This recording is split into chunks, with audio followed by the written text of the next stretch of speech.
Welcome to Groton Matters, where we examine important issues in depth, in a fair and balanced manner, all in the interest of informed decisions. You know, our government's only as good as the people who run it, and the only way that good people get chosen to run it is through informed votes. Our objective here today is to provide you with an understanding of the key aspects of candidates' positions, an understanding of their decision-making, and how they'll generally go about executing the role if they're elected. This is part two of a two-part series on the 2022 town elections. This part's about the school committee. Be sure to watch part one, which is about the select board. For the school committee this year, we've got 3 candidates hoping to fill 2 seats. None of them are incumbents. They're all first-time candidates: Rosanna Casavecchia, Yasmeen Cheema, and Petronella Guttromson. I hope I pronounced all of those names correctly. We've included questions from viewers, and we've identified those viewers when they've asked to be identified. We tried to get a sense how the candidates would make their decisions, and the candidates all got an outline of the topics that we'd be covering, but they didn't get the specific questions. We wanted them to be rather candid if we could, but they weren't surprised by any of these topics. I'd like to thank the Groton channel for their help, particularly Noah, who's really made this happen. Here's a brief index of the topics that we'll be covering along with the timestamps associated so that you can skip back and forth if necessary if a particular subject is of interest to you. And so let's welcome Rosanna Casavecchia. Roseanne, welcome to Groton Matters. Oh, thank you so much, Jack. It's a pleasure to meet you. And I'm Great. really excited to be here. Well, thank you for coming and thank you for running. It's important to have candidates and choices, and taking the time to do it out of your life is not easy, so thank you. So let's start with a little background. Tell us a little bit about yourself, a quick resume, if you would. Sure. I'm Rosanna Casavecchia, and I've been a resident of Groton for 19 years and have been really blessed to have interacted with the school on all different levels. I have 4 children. All 3 of them are in, one is in Florence, 2 are in Florence Roach. I have twins, and I have 1 in the middle school and 1 in the high school. So I've been fortunate to kind of see, you know, the school, you know, across the spectrum, and have interacted with just a lot of amazing teachers and leaders, and feel really fortunate. My children are all thriving, and so I'm really grateful for that. I think for myself, I wasn't originally from Groton. I grew up in Providence, Rhode Island, and I come from a very diverse family. My grandmother's 102 and never got to go to school. So learning to read was very something really passionate for her. And so the long and the short of it, also I attended school at Worcester State University, and I'm an occupational therapist, and I've worked in both healthcare at Neshoba Valley Medical Center and other institutions, and also in schooling. So I'm familiar with curriculum policy. I was the leader of a diversity committee for a private school, and yeah, so. Got it. That's quite a background. Thank you. And hats off to your grandmother. Yeah, she's pretty awesome. amazing. Yeah. Yeah.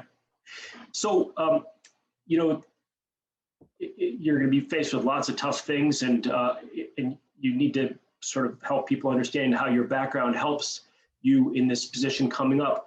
Tell us a little bit about some of the mistakes you've made in the past, some of the accomplishments you've made, and how you think they've taught you some lessons that you'll use on the school committee. Let's see.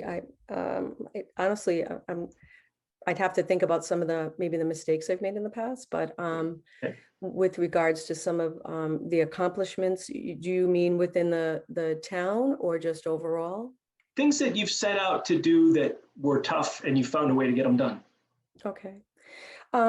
So like I said, one of the positions I held in the past, I was the physician liaison for the hospital at Neshoba, and so I interacted with I was required to interact with the community and kind of bring healthcare, bring mental health supports, bring resources to the community. And I'm somebody who likes to think if I can do something that serves the masses, I try to do that. And so I created a speaker series where I would bring professionals out to the community. And I wanted to also be able to service the young. And so I would connect with high schools and middle schools and set up mentorship programs so that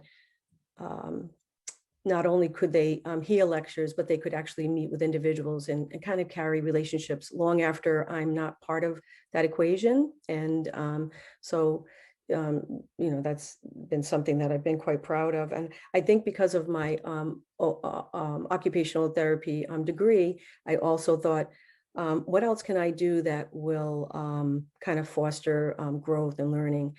And so at the academic setting that I used to work at, I then decided I would do the speaker series and did a lot of vocational training, job readiness, and bringing assistive technology into it. And I think because my strength in thinking, I'm familiar with IEPs and 504 plans and, and how that all materializes. And have sat in a lot of meetings where, parents they have their set of expectations and what can and can't be done. So the long and the short of it, I hear the voices of both. I've been on leadership side where, I hear, what's available to them. And I hear, passionate parents who are trying to do the very best for their children. And so I think for me, it feels like a strength because I can almost forecast. Sometimes and so when you say, maybe when I think about some of my mistakes, I'd like to think that, I'm a strong advocate for people. And so sometimes when you're a strong advocate, it becomes a little tricky. Do you know what I mean? But it all seems to have always worked out in the long run when I put people first, put the student first, put the community first. Great. So real quickly, the role of the school committee, it's important that committee members understand their role and that they've got the time for the role. Can you give me your sense of your understanding of this role and how you see yourself in it and the availability of time that you have? Right. Right. And so, they say many hands make light work. So I don't believe that anything's going to happen in a vacuum with just me. Right. But I've sat and watched the school committee and really see a number of very talented people up there working very hard for the students and I've had just a number of conversations with them. When I think about the role of the school committee, hold on, I just want to pull my notes so I make sure I'm lose my place. When I think of the role of the school committee, there are just a number of roles. And so, just a couple when I think about I'm gonna run out of time in answering this, I think.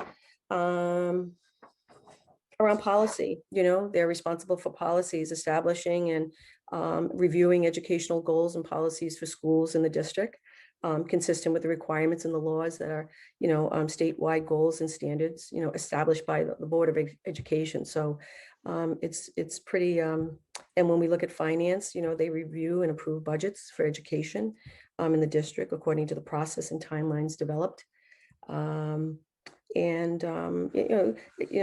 as I said, advocacy is a big piece for me. So being able to, go ahead. Did you have something, Jack? No, I said, okay. Yeah.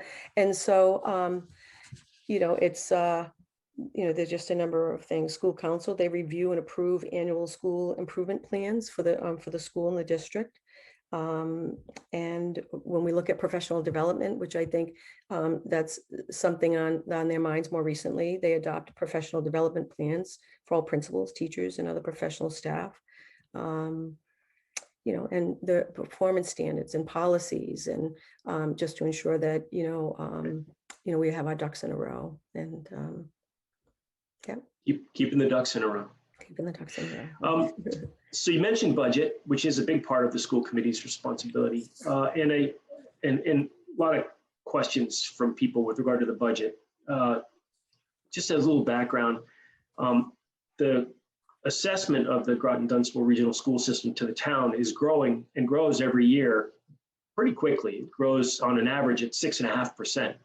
Mm-hmm. The town's income doesn't grow nearly that quickly. It grows at only about 3.25%. So the school needs from the town is growing twice as fast as the town's ability to pay. Okay. What is, when you hear that, and if you want to be responsible for the budget of our school system, what does that mean to you when costs are outpacing revenue? Right. I honestly, I drafted a statement, but I wouldn't say that I'm somebody that, I'm a candidate and this is a new area for me. So, I would just say that, from what I understand, like the district is currently in we're in that held harmless situation where the state funding formulas do decline with enrollment, right? So this means that our state funding remains flat over the year and creates a kind of a funding challenge for the towns since their revenue only grows, like you said, 2.5% a year, which creates funding challenges for the towns. And since their revenue only grows 2.5% a year. So the district's budget, which is what we actually spend, right, has been growing at a modest rate of 2.53%, right? So, I'm respecting the needs of the students and the parents, but I also respect the needs of the people on low incomes and seniors on fixed incomes, right? So if I think of it this way, right?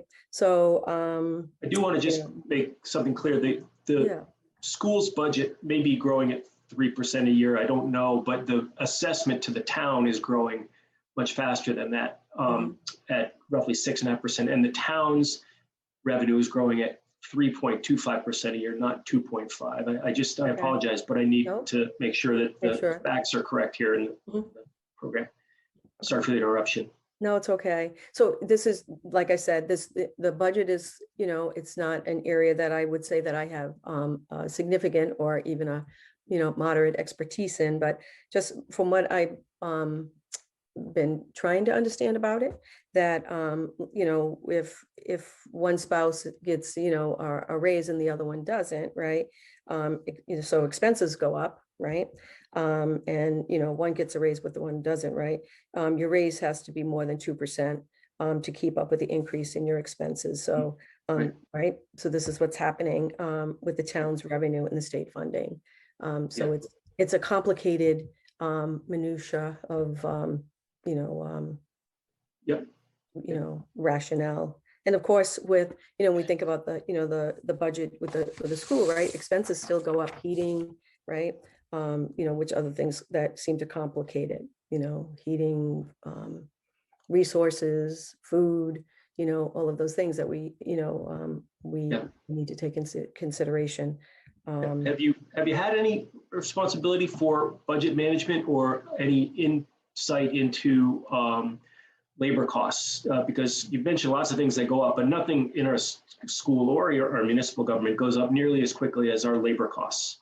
They're the things that are really driving our costs. Do you have any background in that at all? Just real quickly, because we need to move on to curriculum. Yeah, I would say no. Okay. Not to the extent that the conversation that we're having would probably benefit. I'd hate to leave something out that would be essential so that everybody has their facts and not just be based on this one moment in time. So I do have to honor some of the questions that viewers have sent in. Al Neff's asking, what will you do to limit the growth of my taxes? If you don't have a prepared answer for that, I get it, but he would love to know that. And many people would love to know that. Right. I honestly think that it's, between the town and the, and the school district and the state, I think from what I understand, like, the state really has some influence over, this collective, degree of funds and spendings and whatnot. So I honestly don't, at this time, I can't honestly say that, that I would be able to guarantee or, put his mind at ease, You would certainly be the first one if you could. I'd It's like a hard thing. I'd like to, yeah. Hard thing to do. But I'm honestly, I'm willing to look at, what are the options, but it won't just happen just with me. It's, I'm part of a committee. And so, there are a lot of minds at the table. Right. Elizabeth would love to know about kindergarten tuition. What would you do about subsidizing kindergarten tuition? Right. So I've been thinking a little bit about that, and with regards to that, it's difficult to think about parents having to pay for kindergarten tuition when some of the other towns are not, and I think with regards to our town being able to look at there's half day, right? We have half day kindergarten, and then we have of course full day kindergarten, and it would be nice if there were maybe some data. We've collected some more data to determine, like, are there benefits for full day versus half day, and that might be an opportunity to look at being able to advocate for full day. And of course, if it leans in that direction, then you're not having to be able to pay. Okay. Moving on to curriculum, Guy Alberghini asks a number of questions, largely revolving around critical race theory and whether or not people of one race should be put down based on what people of another race did in the past. Do you have any thoughts on that, as to whether, how that manifests itself in the curriculum, and what you think should happen? Would you do me a favor, Jack? Would you repeat that question just so I make sure I understand it? Yeah, he's interested in understanding what's your understanding of critical race theory, and should it be taught at our schools? And also has a question about, should people of one race be made to feel badly because of what people of the same race did years ago? I think the concern is he believes that these kinds of lessons are being taught in our school. Right. So critical race theory is I think it's left for interpretation of the person who's learning about it. But with that being said, it's not a curriculum. And I think I've heard people on the school committee, when that's come up a number of times, make mention that it's kind of a construct, and I've actually put something together here. It's a cross-disciplinary intellectual and social movement of civil rights scholars and activists whose aim is who seek to understand the intersection of race, society, and law in the U.S. to challenge mainstream America liberal approaches in racial justice, academic movement regarding society, race, and culture. So it's not a curriculum. It's more just understanding how how we look at race as it interfaces with race, and other social factors that come into play. And Groton's is growing in diversity. And so And the second part of that question was? Should people of one race be made to feel badly for things that people of the same race did long ago? Right. So I would say, depending how you live your life now, right? You live a good life, and you are, we're respectful to one another's uniqueness and qualities, and what we all bring to the table. I would say, no one should make you feel less than you are. And so, no one can make you feel inferior without your consent. And so we have to, it's important for people to share their beliefs and make sure, having the facts and, and being cognizant, there are a lot of amazing people in this town from all different races, religions, socioeconomic backgrounds. And so we just. Okay. Yeah. Moving on to politics a little bit, there were other questions about curriculum. They were from the same gentleman, and they sort of followed some of the same themes. But I think in the interest of time, we'll move ahead. Okay. But with regard to politics, politics has infiltrated school committees around the country. And Mark Presti asks if citizen oversight of schools has become too politicized nationally and locally. What are your thoughts about that? And is it appropriate? You mean in the school setting? Yeah. Or you mean can you just define that a little bit more for me? Sure. I think we've all seen instances where school committees have had great influence from parents, and sometimes that influence has been very politically oriented. And so Mark's question is really all about, has politics gotten too involved in our schools? And do you think that that's the case nationally? Do you think it's locally? And do you think it's appropriate?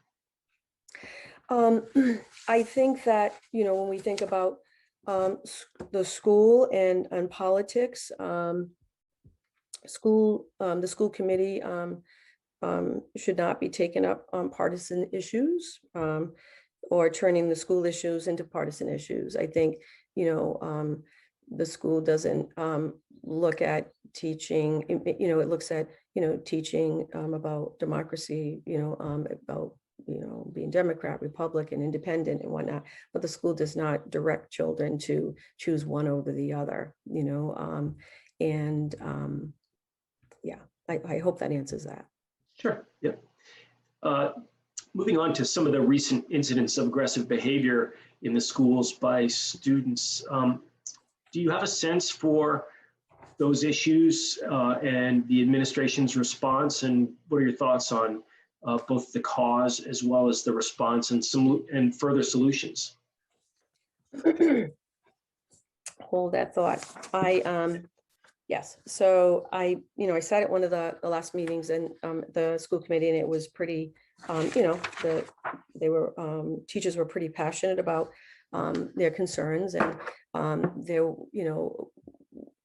they were looking at data, and they were looking at kind of antecedents to behavior, and creating a safe environment, and some of that involved around space issues, staffing, training, and so forth. And I think one of the last meetings that the school committee had, they were, to me, appeared that they were trying to look at creating an environment that was kind of rich with training and supports, and and also encouraging parents to continue to reach out to their immediate leadership within the schools, the principals, and because there were policies in place that outline that children should not be discriminated against. They should not when they're managing babies. And I just want to say one thing. I think sometimes when we look at behaviors in the school system, or I think pretty much anywhere, it's not a one size fits all. And so, based on the students' learning, if they have some other, underlying developmental challenges, how behavior happens is left to interpretation of, what's going on with an individual. So, teachers are working very, very hard to navigate that and to support students. And I think in addition to that, it might be nice, and I think it's already happening, but that, parent education, but that we create a more platform where the conversations continue, and there's opportunity in that. Okay. So we didn't really get a chance to hit all of the topics and all the questions, but pretty representative from what viewers have asked. Do you have any final thoughts? Anything that we didn't touch that you'd like people to know about you, or observations about the system that you'd like to make? Mhm. I have a strong behavioral health background. I work, I'm a therapist, and I'm an occupational therapist. So having been in both physical disabilities, mental health, and in kind of that academic setting. So like I said earlier, when I hear parents, express concern and thoughts and looking for needs, I understand that, right? But I've also worked, on the other side, and understand, how, sometimes it's a process for things to happen, but that, we have to stay positive and connected and unified.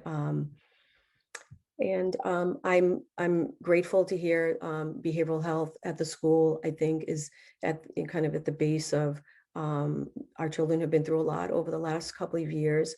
So I get the sense that the school is looking at the number of different support people and individuals that they brought in. So for me, that's a big piece, as well as learning processes, and how we continue to support children to provide them that just right challenge, so that they can all become masters and mentors and productive citizens. So. Well, that's a lot for folks to chew on, and you've done a wonderful job of giving us a good view of what you think you can bring to this. So I want to thank you, Rosanna, for taking the time to be here, and again, thank you for coming forward and putting yourself forward for this position. I wish you good luck. Thank you, Jack. And we'll see what happens in May. Jack, it's an exciting time. Thank you for taking your time out to interview all of us, and it's going to be great. So thanks for the support and the encouragement, and thank you, everyone in the community. You're welcome. Take care, Rosanna. Absolutely. Thank you. Bye. Well, welcome, Yasmeen. Oh, thank you. Thanks for joining us. I'm sure people are looking forward to hearing what you have to say. Why don't you start by giving us a little bit of your background, sort of a quick resume, if you would. Oh, absolutely. I'm an educator. I have a master's in education from Teachers College, Columbia University. I am certified to teach early childhood, elementary education, and special education, moderate special needs in the state of Massachusetts. I have 20 plus years in the education field. I've worked as a classroom teacher, I've worked as a consultant, and I've worked as a private tutor. That's quite an appropriate background. So you're not an incumbent. In fact, there aren't any incumbents here, but there must have been this experience of yours must have taught you some things. Can you give us an example of some of the mistakes you've made along the way, some of the accomplishments you've had, and the lessons those have taught you that are relevant for this? Just in terms of teaching, or? Sure. Any background at all, anything that's relevant to the school committee. Oh, absolutely. I think my biggest probably learning experience, having been a teacher, is the need for collaboration and recognizing that it really takes a village to raise a child. I understand that as a parent, I understand that as an educator, that it requires the ability to work in a collegial, respectful manner with other people in order to best meet the needs of students. Okay.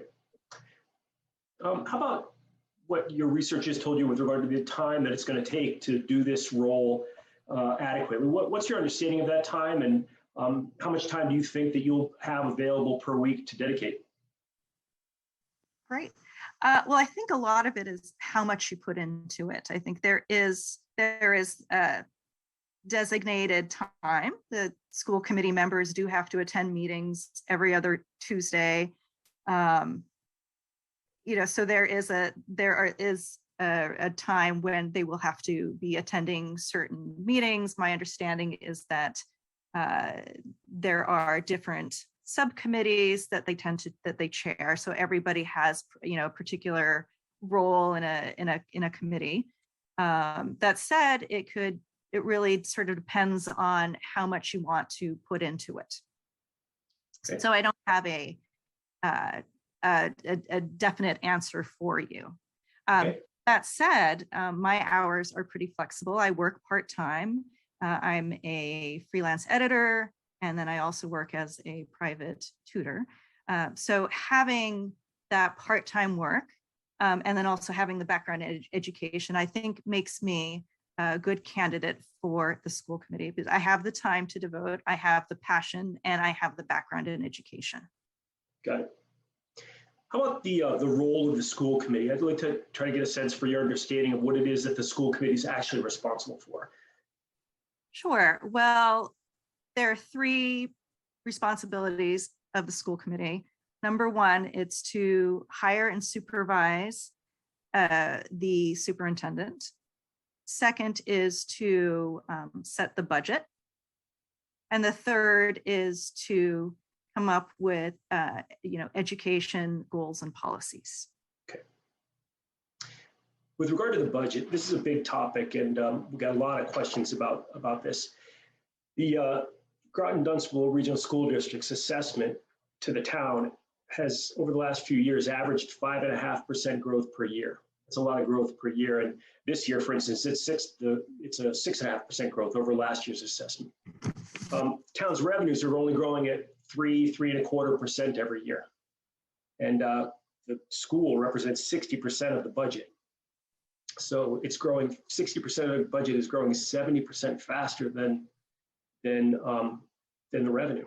What does that imply to you? What does that mean to you? Okay, well, first of all, I would just want to mention that the school budget it's independently developed, and it's determined by the school committee. And then from there, the school committee works collaboratively with the town, right, to ensure that determined school budget can be supported by the municipal budget. And there are a lot of players. This is really functions as a complicated symphony, if you will. You have the town manager, you have the select board, you have the finance committee, and then you have the school committee who, works collaboratively as well. So saying that, it's very hard for me to give you an answer without having analyzed everything thoroughly. And I understand that there has been a new proposed budget for 2023. It's over 300 pages. And without having analyzed all 300 pages, I don't think I'm really at liberty to give a response to that. But I guess the core question for me was the budget increases for the school are growing faster than the town's revenues are growing. Meaning, it's exactly what it is. The school budget is growing faster than the town's revenues. Right. Does that strike you as an issue? Well, I think it's always an issue, and I think it's particularly an issue given that we're in a pandemic, and that is more of a concern for all districts, not just Groton. Okay. So I think that it's going to require a lot of work and a lot of analyzing the different components that make up the budget in order to find something that is the most resourceful, that optimizes student learning, and meets the needs of the learners, that can be supported by the budget. The bottom line is, can the budget support particular policies and goals and what have you? Okay, not to dwell on this too much, but this is a critical issue for a lot of people. And Al Neff has a specific question of, what will you do to limit the growth of my taxes? Well, again, I would say that I would defer to the town manager, the select board, and the finance committee. There is the school budget, and then there are other parts of the budget too. For example, library and citizen services. I really can't speak to that. So there are parts of the budget that I am not well versed in. So I would be hesitant to give you an answer, not understanding every single piece. My background is in education and sort of understanding of the school budget, which is only a piece of the whole. On to another budget-related piece, and that is kindergarten tuition. Elizabeth asks, what would you do about subsidizing kindergarten tuition, and how would you pay for it? So I have spoken with various members of the school committee to develop a better understanding of kindergarten tuition as it relates to Groton. Something that I think is very beneficial is that in Groton, you have the option of doing a half-day kindergarten or a full-day kindergarten. Now, half-day kindergarten is covered, it's paid for. Full-day kindergarten, there's a cost of $5,000. So knowing that, I think decisions regarding kindergarten tuition or just education in general, it's really data-driven. And my understanding is right now we are, as a town, I guess, as the school committee is reviewing, the benefits of a half-day kindergarten versus a full day.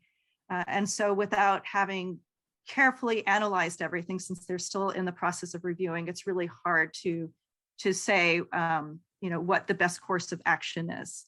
Okay. I think it requires a lot of thought, and you have to turn to the data to inform your decisions about that.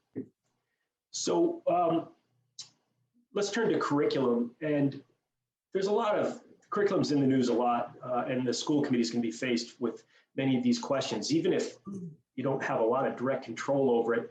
And I've got 4 specific questions, all from the same individual, Guy Alberghini. And I'll sort of list them off to you, and you can sort of pick from them as to what you'd like to answer. The first is, what's your understanding of critical race theory, and is it and should it be taught at Groton Dunstable? Another is, should people of one race be put down based on what people of the same race did many, many years ago? Why not? Another is, should children under the age of consent be taught that they are not the sex that they were born with? So we've got issues of critical race theory, we've got issues of other sort of race-related issues, and then we've got gender-related issues. What are your thoughts on these things, particularly critical race theory? Sure. Well, I'll address critical race theory first, since I know that has been in the news a lot, and has also popped up in various meetings I've attended in Groton. Sure. Okay, so critical race theory is an abstract. It's an academic concept, and one that is really obscure, and it is not taught in the public school. It is a lens in which to examine structural racism. I've been in education for 20 plus years. Not once has it been taught. The only time where I've actually had any type of discussion about critical race theory was when I was a graduate student at Columbia, and I was getting my master's in education. Incidentally, Kimberly Crenshaw, who coined the term, from Columbia, so I suppose it's not surprising that there was a discussion there in my graduate school class. I've never had any discussions about critical race theory with any of my colleagues, and I've never taught it myself. So it is, in my view, it's a moot point. I think there's a lot of misconception about what it is. Yeah, it's a way of examining the legal and judicial system in the United States. Another sort of key part of Guy's questions were, should children under the age of consent be taught that they are not the sex that they were born as? So, Jack, I do have a background in teaching, primarily elementary education. And although I'm sure issues of gender identity do certainly pop up in elementary school, I would say that I would lean on the superintendent for advice on how to navigate that. I don't think I'm in a position to really make that decision.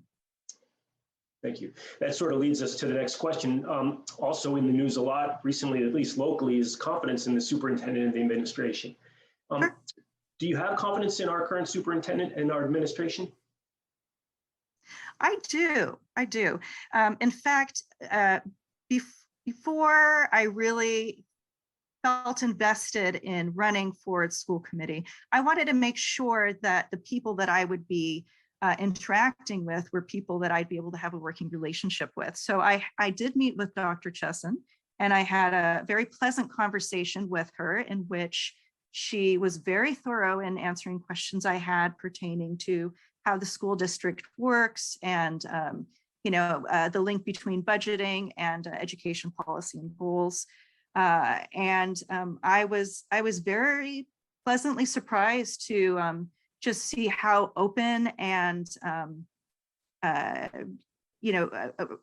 receptive she was to sort of my views on education, and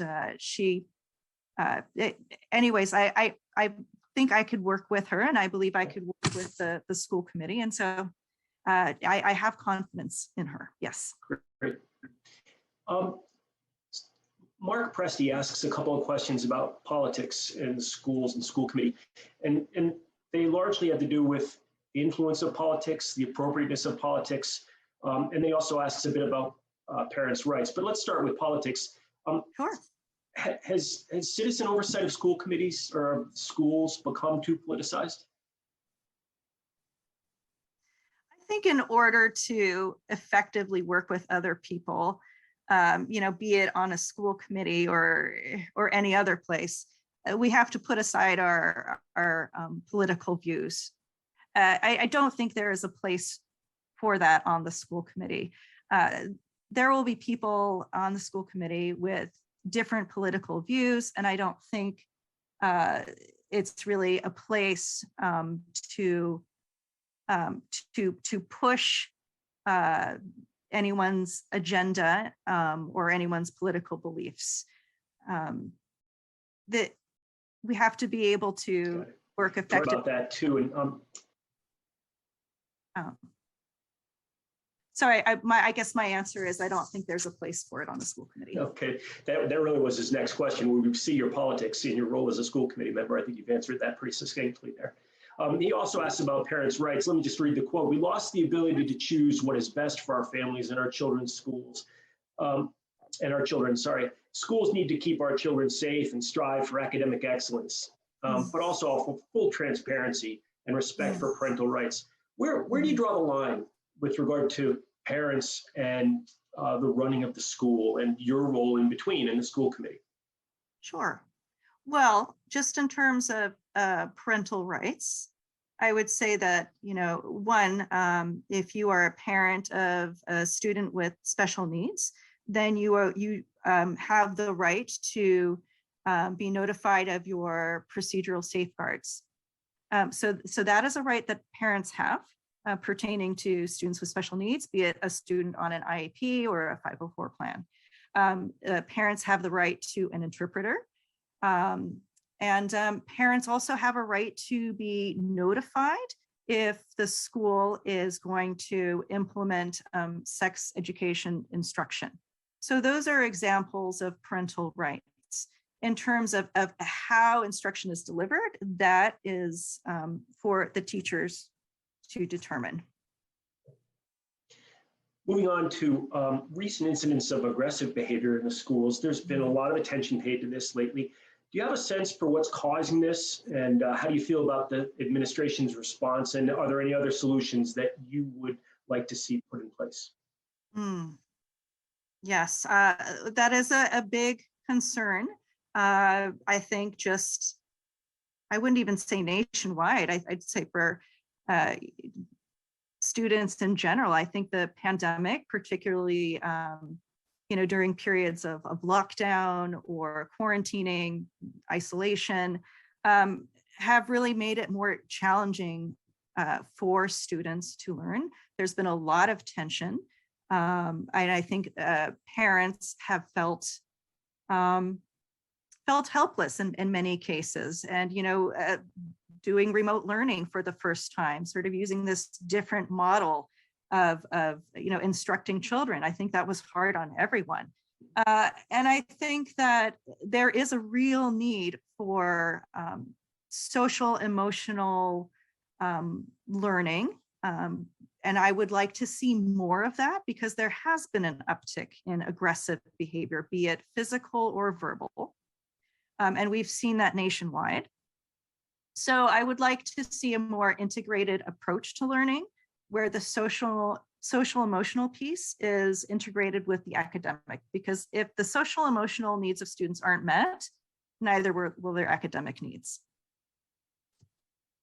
So I'd like to just sort of that wraps up the questions that we got and the particular topics that I wanted to ask about, but was there anything that you were hoping to get across that we didn't have a chance to talk about, something you'd like to say, or anything you'd like to say as sort of a final thought? Final thought. I would say that just in terms of my platform, I am very, very interested in developing some type of a plan for social emotional growth, because again, I think that will reduce the amount of aggressive behavior that we've been seeing in students, and make both the teachers and the students feel like their environment is a safe one and a comfortable one. I would also like to prioritize reading as some of the background in reading instruction. And I know right now we're in the midst of a reading war, where we're rethinking what is the best approach to reading instruction. I'd like to see that being emphasized, and then also just teacher retention. That is a problem nationwide. Finding ways to hire and keep good teachers, and perhaps even partnering with local universities, creating more of a network so that we can really hold on to good teachers, so that our students or children can benefit from it. So those would be my focal points. Well, thank you. It seems like this has gone by very quickly, to tell you the truth. And it seems like there is so much more to talk about, but in the interest of brevity and trying to expose all of the candidates, we do have to cut it off here. Okay. But I wish you the best of luck. Thank you so much. I hope that people will have a chance to hear more from you, and that you'll find ways to hear more. And I hope folks will take what you've said here and ask you some questions. So with that, I wish you good luck, and take care. Thank you. You too. Take care. You're welcome. Bye-bye. And so welcome, Petronella Guttromson. Hi. Also known as Nellie. That's correct. Great. Nellie, thanks for taking the time to do this interview with us, and thanks for your candidacy. I appreciate it. As I mentioned, our government's only as good as the people, and the people are only as good as the choices that we make, and we have to make informed choices. So thanks for helping us to do that. Thank you, sir. Why don't you give us a little background about yourself, a quick resume, and maybe some mistakes and accomplishments that you've incurred along the way, and the lessons you've learned. Well, born and raised in South Africa, I studied art and design, mostly into jewelry manufacturing and design. When I finished and graduated, I traveled a bit. I ended up in Bahrain in the Middle East, lived there for 3 years, loved living there and learning about the culture, traditions, and the religion, and just getting into it. And then that's where I met my husband, had 2 kids, lived in London for a couple of years. Then we moved to the States. Husband is US military, Navy, was on submarines for many years, and traveled around a bit after we moved from Bahrain to London, traveled around in the States, and he finally retired, and we found ourselves in Groton, retired from the military, and we found ourselves in Groton, and now we're raising our kids here. So I have no problem admitting when I make a mistake and learning from it. I love talking to people. I love taking in many opinions. I love discussing things respectfully, always respectfully. And I think we need to start incorporating that again. I think we've gotten so trapped in social media and, back and forths that we have forgotten how to speak to each other face to face. And I think that is a lot of the problem in our communities these days is we just don't get together and talk with each other. Not even a phone call. Everything is text. For me, myself,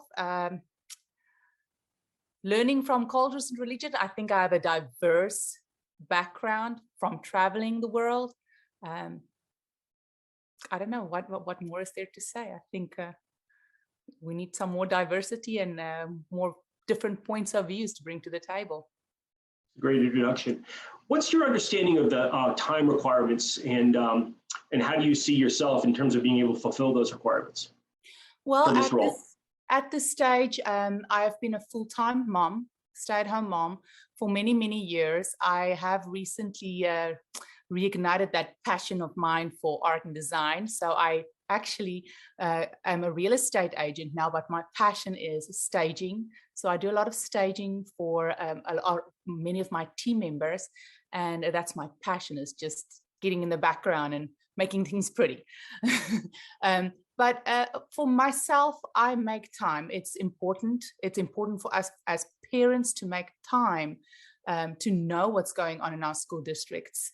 I have tried to be at almost all of the school committee members in the past 5 years. And the first one ignited me, because policies that's being written in. And a lot of times parents are oblivious and totally unaware of what's going on at school committee meetings and the decision process that goes into it.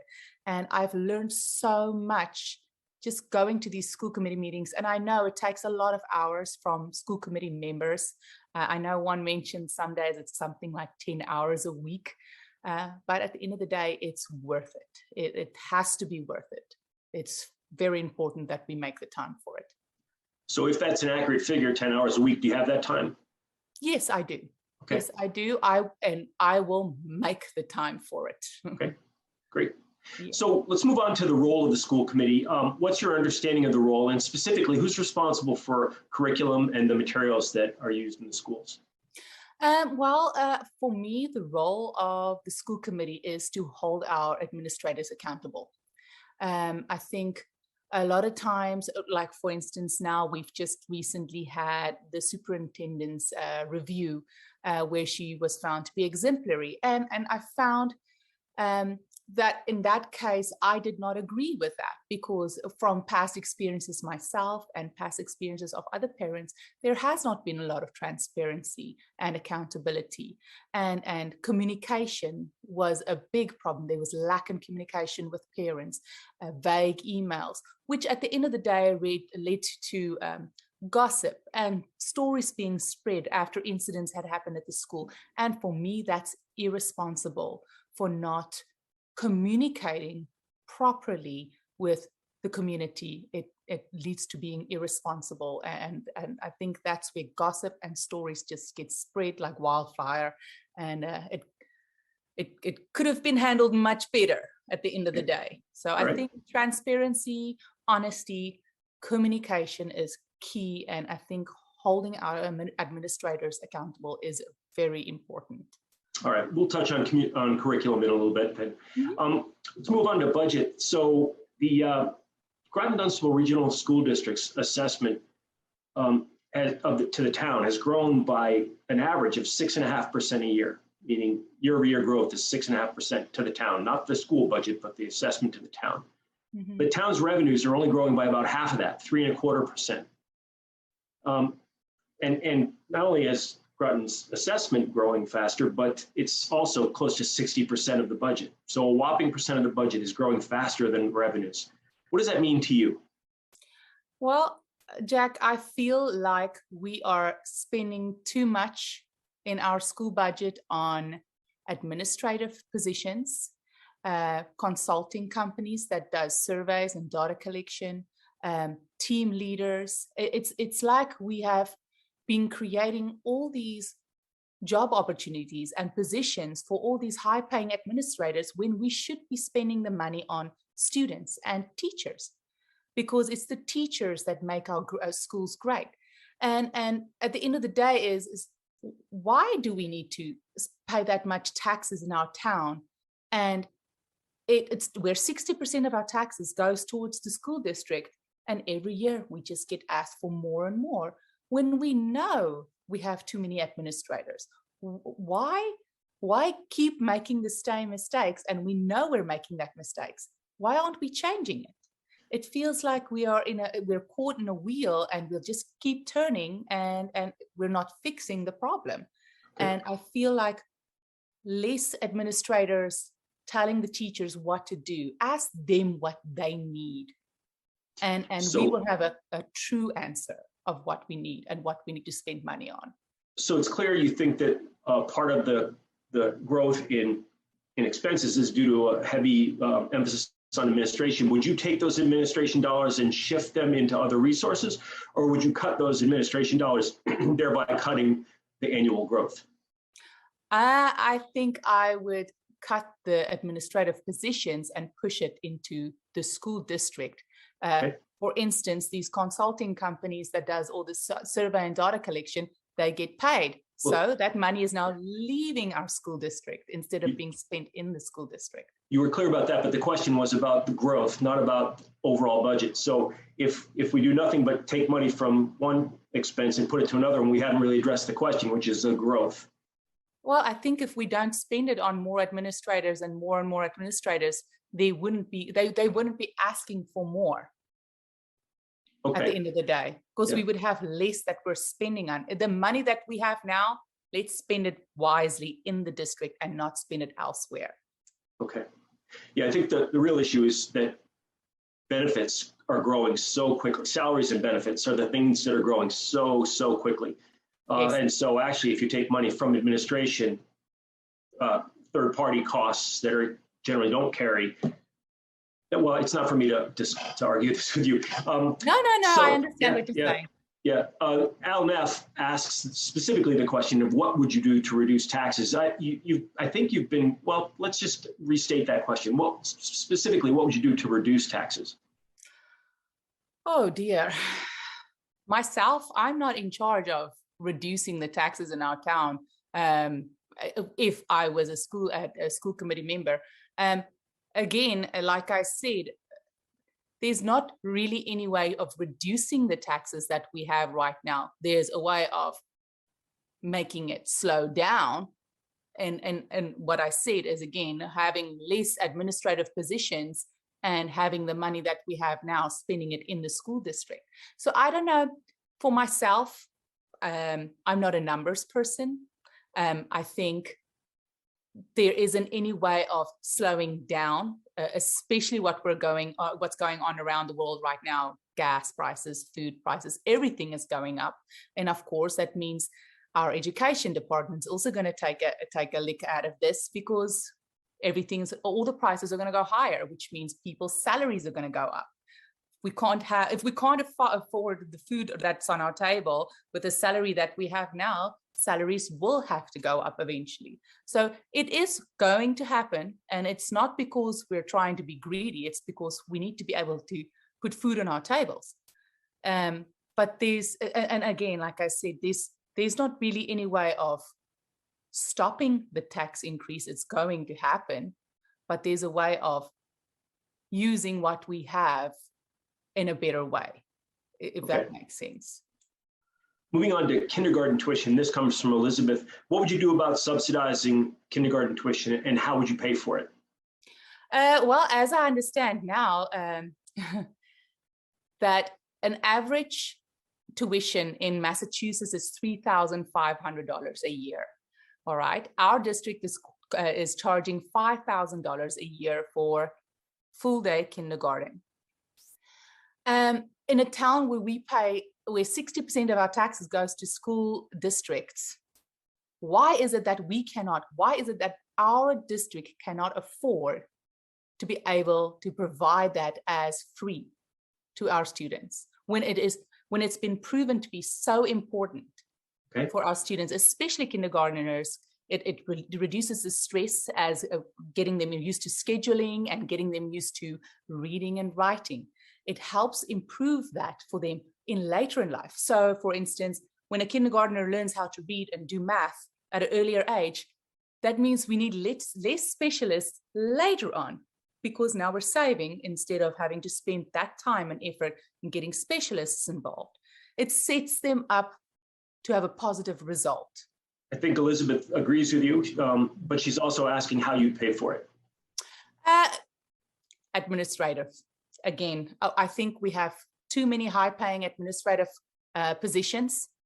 We keep creating ones.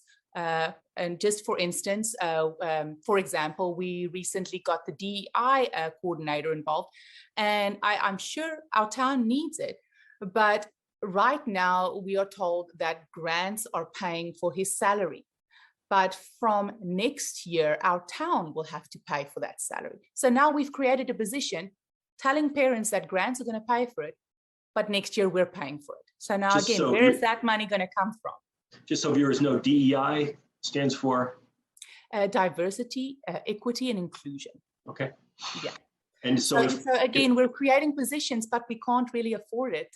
And I think if our neighboring towns, like for instance, Shirley, Ayer District, can afford to have or provide free full-day kindergarten for their students, why can't we? Okay. Why can't we? Then we're doing something wrong. So if the grants go away for the DEI position, would you be in favor of removing it? Yes, Okay. I would. I would, because I think we are better than this. I think our town can do better. We don't need someone to tell us when we are wrong and how we need to do it. We need to figure this out as a community again by getting together and discussing it respectfully with each other. Got it. So moving on to curriculum, there are a number of questions from Guy Alberghini with regard to curriculum, and I'll sort of lay them out to you and just try to address them as best you can as you see them as a whole. The first is, what's your understanding of CRT or critical race theory, and is it or should it be taught at Groton Dunstable? Should people of one race be put down based on what people of another race, of the same race, did in the past? Should children under the age of consent be taught they are not the sex that they were born as? And lastly, should minors, especially children well into the age of puberty, be taught anything about sex? So that's a lot of questions. We could spend a whole show on it, but please, in a reasonably short answer, try to do the best you can. All right. Okay. CRT, I'm going to tell you now, I have yet to come across someone that can explain to me what exactly CRT is. I've heard so many different definitions of it. From my understanding, our school district does use CRT, but the definition that's being used is culturally responsive teaching. So it's not the other one. So we do use in our district. From how I feel about it is, I don't think we need to be having our teachers spend more time on professional development, teaching them all how to use this in a classroom. I think we should have one subject, that being history, and teach factual history. And make sure that these teachers that is in charge of that curriculum or that subject stays on script, because my concern is, and I've seen it happen in different school districts where teachers have not stayed on subject and they bring out their own voices and opinions and political views, and that can lead to problems. So my opinion is stick to factual history, which I am all for, and I feel like every human being is important on this planet. I don't teach my kids to see in color. I have never done that. I teach my kids that, and I'm a Christian, I teach them that is how God made us, and they've never questioned that. Great. So when it comes to gender education, gender and sex education, here's my concern. Just yesterday, there was a presentation at the school district, and it was by 3 administrative people. And the discussion that was brought up, the language that they were going to use to teach, I think it was 5th to 7th graders, was the following.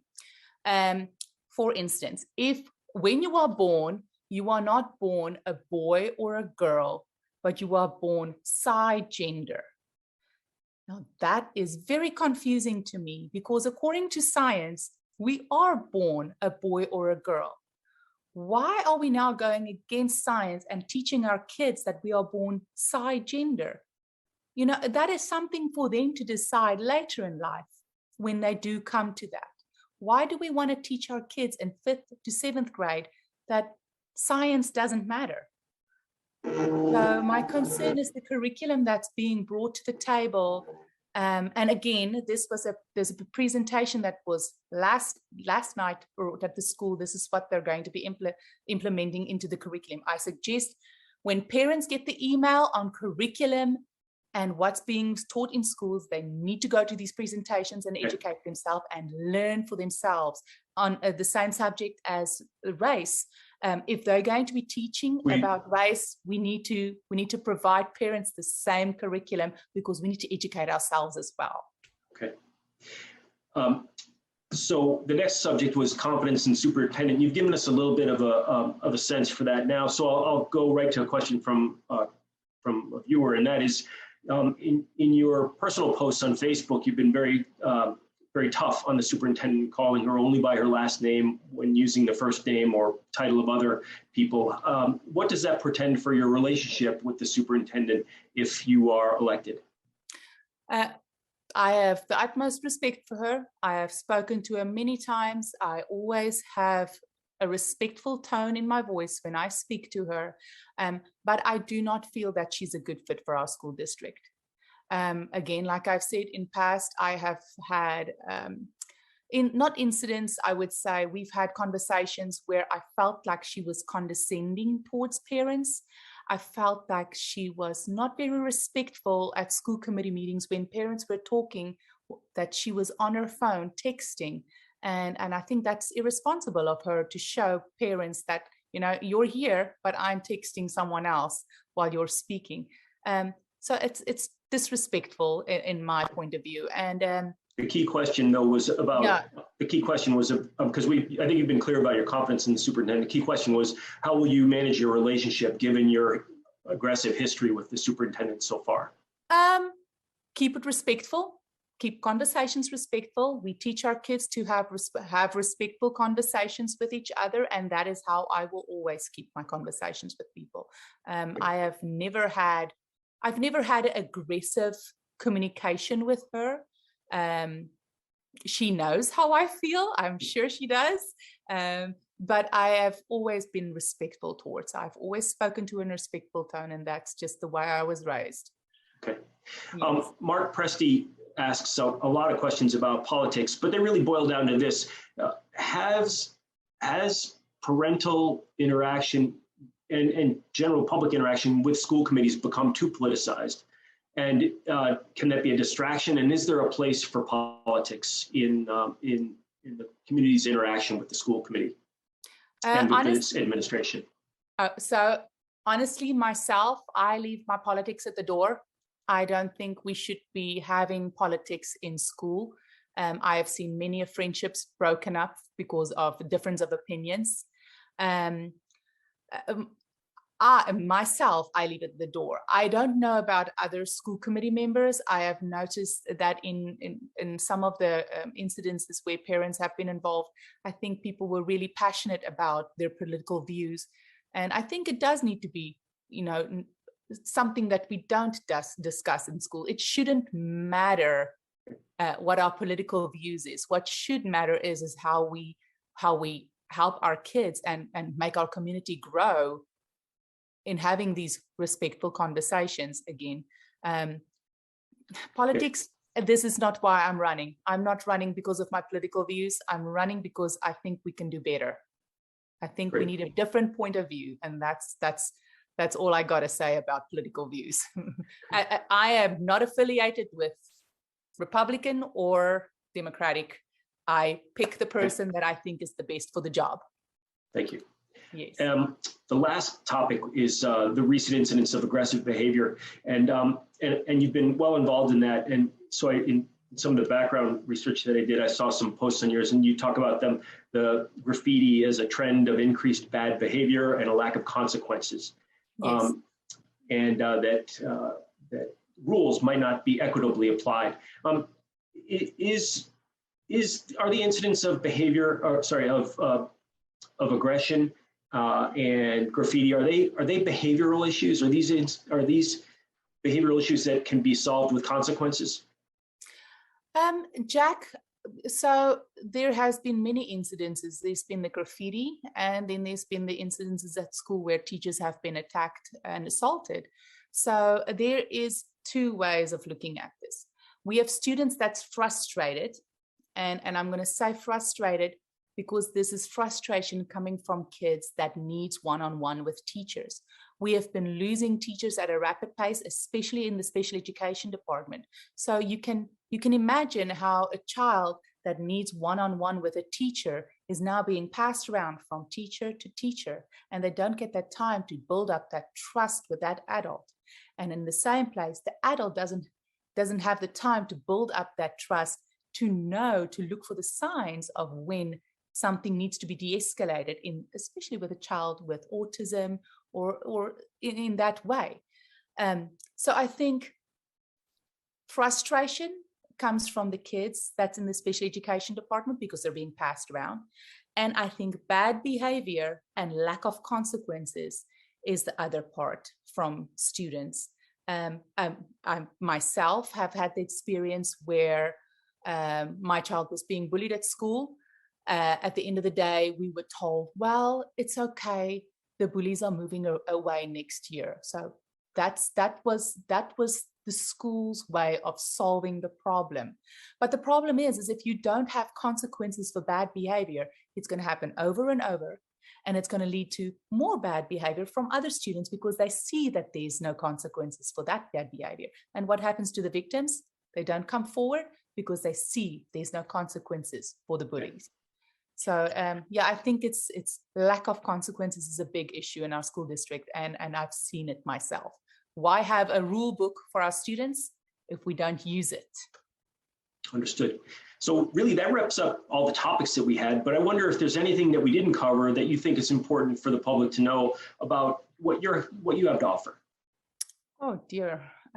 And remember, we don't have a modest amount of time. I'm sure there's a lot.